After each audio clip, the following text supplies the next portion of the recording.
من احلى البراونيز اللي ممكن تاكليها بمقادير مظبوطه. وبصراحه انا كل شويه بعملها ومش عايزه اقول لكم هي ما بتتقطعش عندي في البيت.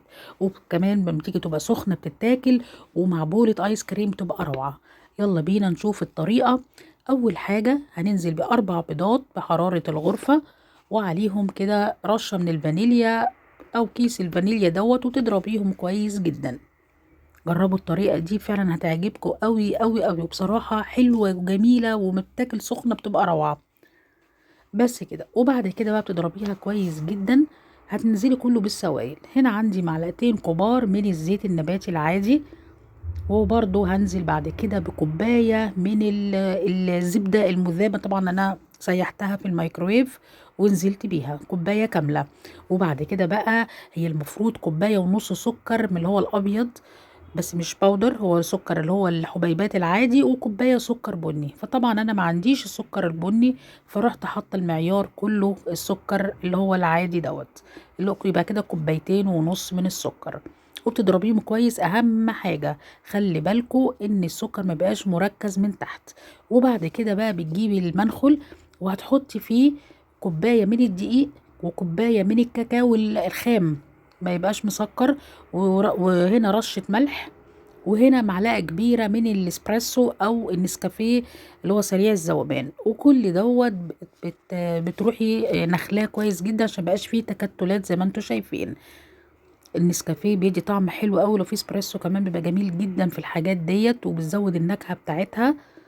وبتقلبي بقى بالراحة وبشويش كده خالص من تحت لفوق لغاية لما يعني بصي بيبقى من المنظر وعايزاها تبقى سميكة كده. بصوا، يعني حتى وانت بتحطيها في الطاجن وبتفرديها مش نازله كده، يعني بصي بالسباتولا كده بتقعدي تفردي بيها. بص انا جبت طاجن، وطبعا طاجن الازاز على فكره من الحاجات الحلوه قوي اللي في تسويه الكيكه، بصراحه انا بتعجبني قوي.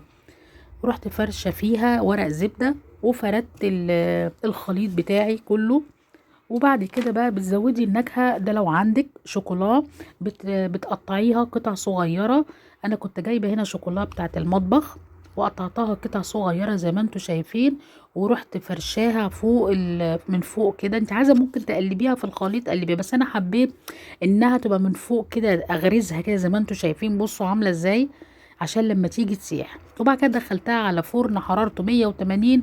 ارجوكوا ما تكتروش عن من تلت ساعة لنص ساعة، اكتر من كده هتنشف ومش تبقى حلوة خالص.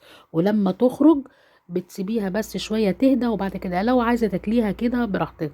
انا كان عندي هنا النوتيلا، رحت فرشاها على الوش. يعني بصراحة يعني ظبطت الصينية وكانت روعة روعة روعة. وبعد كده بقى خلاص هي بردت وهدت، هتقطعيها وتاكليها بالهنا والشفا. جربوا الطريقة دي فعلا فعلا، انا بقول لكم من احلى البراونيز اللي ممكن تاكلوها. ويا سلام زي ما قلت لكم لو تتاكل سخنة بتبقى حلوة قوي، وزي ما قلت لكم مع بولة ايس كريم بتزود الطعم والجمال. ان شاء الله يكون عجبك الفيديو. باي باي.